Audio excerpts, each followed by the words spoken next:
নমস্কার বন্ধুরা, কেমন আছেন সবাই? ক্যাপচার লাইফ উইথ মৌসুমী চ্যানেলে আপনাদের স্বাগত জানাই। আজ আমি ভেজ পরোটা বানাবো। এর মধ্যে সবজি দিয়ে ভেজ পরোটা বানাবো। পেঁয়াজ রসুন কিচ্ছু দেব না। আজ শুক্রবার, তাই আমাদের নিরামিষ। তাই দেখুন আমি বানিয়েছি, আর খেতেও ভীষণ ভালো হয়েছে। তা আপনারা একবার বানিয়ে দেখুন, খেতে খুব ভালো লাগবে। এই ভেজ পরোটাটা খুব নরম হয়েছে দেখুন, আর খেতেও ভীষণ ভালো হয়েছে। তা আমি প্রথমে কিছু সবজি নিয়ে নিলাম। তা আমি এর মধ্যে গাজর, আলু, টমেটো আর মটরশুঁটি দেবো, আর অল্প মেথি শাক দিয়ে এটাকে আমি বানাবো। তা আমি প্রথমে গাজরটা ছুলে নিলাম এবং চোকলাটাকেও ছুলে নিচ্ছে। তা সবগুলোকে ছুলে ভালো করে ধুয়ে এটা আমি প্রথমে প্রেসারে সিটি দিয়ে সেদ্ধ করে নেব।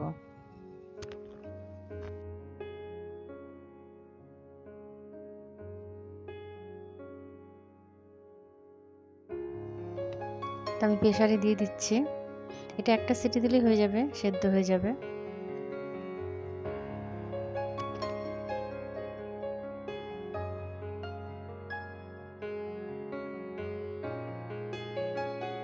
তো এটা সেদ্ধ হতে থাক, ততক্ষণে আমি আটাটা মেখে নিই।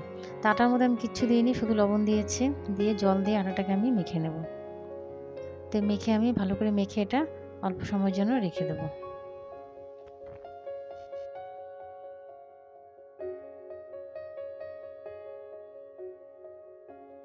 তা আটাটা আমার ঢাকা থাক, এদিকে আমি মেথি শাকটা কেটে নিই। মেথি শাকটা আমি ভালো করে ধুয়ে নিয়েছি। তো এটা আমি এখন মিহি করে কেটে নেব।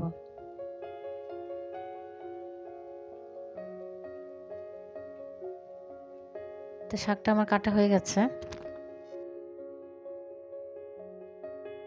তো এদিকে আমার সবজিটাও সেদ্ধ হয়ে গেছে। তো এটাকে আমি এখন নামিয়ে নেব একটা চালনির মধ্যে।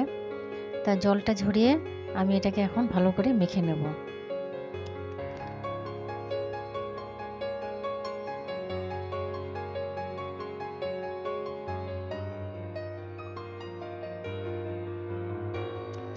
টমেটোর চোকলাটাকে উঠিয়ে নেব। খুব গরম, উঠাতে একটু অসুবিধা হচ্ছে।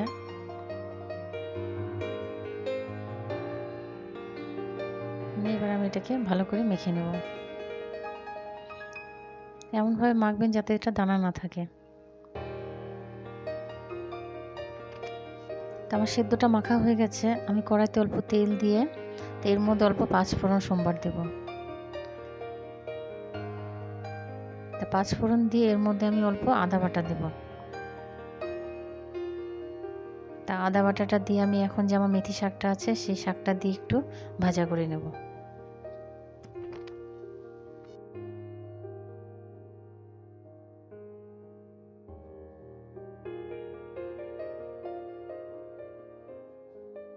এখন আমি এর মধ্যে অল্প হলুদ, লঙ্কার গুঁড়ো আর অল্প চাট মশলা দেব।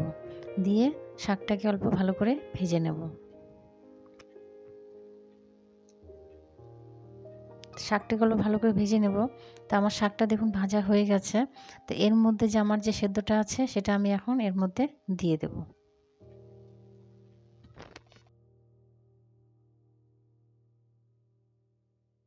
এই শাকটার মধ্যে আমি এখন সেদ্ধটাকে দিয়ে, তো আলু সেদ্ধটা দিয়ে, সবজিটা দিয়ে আমি এটাকে এখন ভালো করে একটু ভেজে নেব। ভেজে এর মধ্যে আমি এখন অল্প স্বাদ মতন লবণ দিয়ে দেব। লবণ দিয়ে এটাকে আমি আস্তে আস্তে করে ভাজবো। গ্যাসটা আমার কমানো আছে, বেশি বাড়াইনি, কারণ বাড়ালে আবার নিচ দিয়ে লেগে যাবে। তা আমি এদিকে ধনেপাতা অল্প কেটে নিচ্ছি। ধনেপাতাটা কুচি কুচি করে কেটে নেব।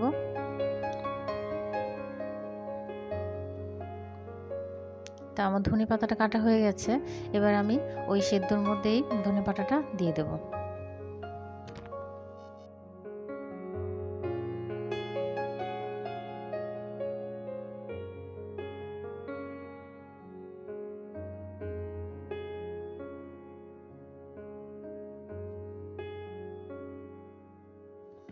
তা এর মধ্যে আমি এখন অল্প সর্ষে বাটা দেব।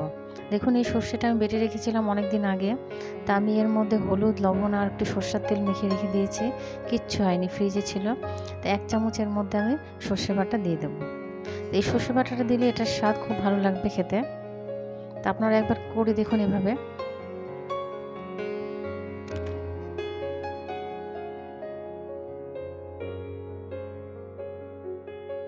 তা আমার পরোটার ভিতরের পুরটা রেডি হয়ে গেছে। তো এটা এখন একটু আমি ঠান্ডা করার জন্য রেখে দেব। তা আমি এখন আটাটাকে আরেকটু মেখে নেব। মেখে আমি ছোট ছোট গোল্লা করে এবারে আমি পরোটাটাকে বেলে নেব।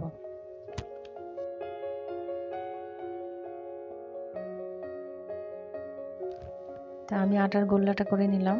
নিয়ে আমি এখন এটাকে গোল করে ভিতরে একটু গর্ত মতন করে এর মধ্যে আমি যে আমার মশলাটা আছে সেদ্ধটা সেটা আমি দিয়ে দেবো।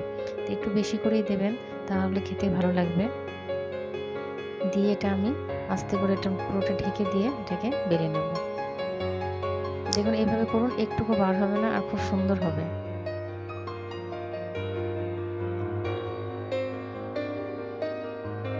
এভাবে আটা দিয়ে আমি এক এক করে সবগুলোকে বেলে বেলে ভেজে নেব।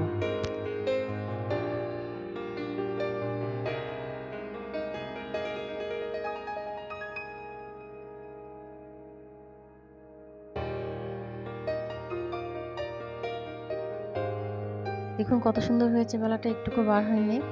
তা আমি তাওয়াটা বসিয়ে দিয়েছি, তাওয়াটা গরম হয়ে গেছে। প্রথমে আমি শুকনো তাওয়াতে ভেজে নেব, তারপরে আমি অল্প অল্প করে এর মধ্যে তেল দেবো।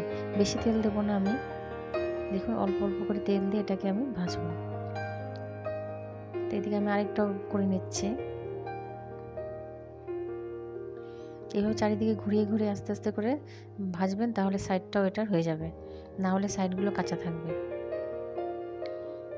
তো এইভাবে আমি এক এক করে সবগুলো পরোটাটাকে ভেজে নেব।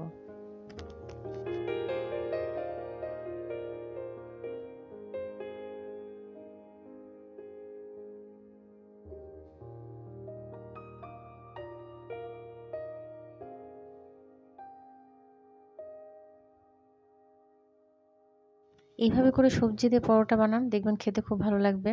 যারা সবজি খেতে চায় না তারাও খেয়ে নেবে, আর খেতেও খুব ভালো লাগে।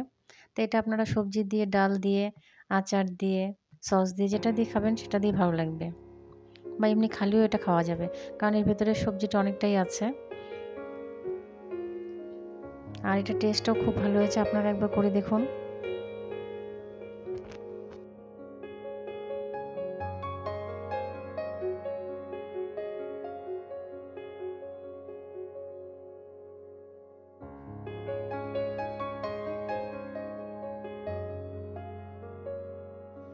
নিন, আমার সবগুলো পরোটা ভাজা হয়ে গেছে। দেখুন কতটা নরম হয়েছে, দেখেছেন কত নরম হয়েছে, খুব সফট হয়েছে, আর খেতেও ভীষণ ভালো হয়েছে। তা আমার এই রেসিপিটা যদি আপনাদের ভালো লেগে থাকে তবে অবশ্যই লাইক করুন, কমেন্টস করুন এবং শেয়ার করুন, এবং আমার চ্যানেলটাকে সাবস্ক্রাইব করে দিন। আবারও আপনাদের সঙ্গে দেখা হচ্ছে আমার নেক্সট ভিডিওতে। নমস্কার।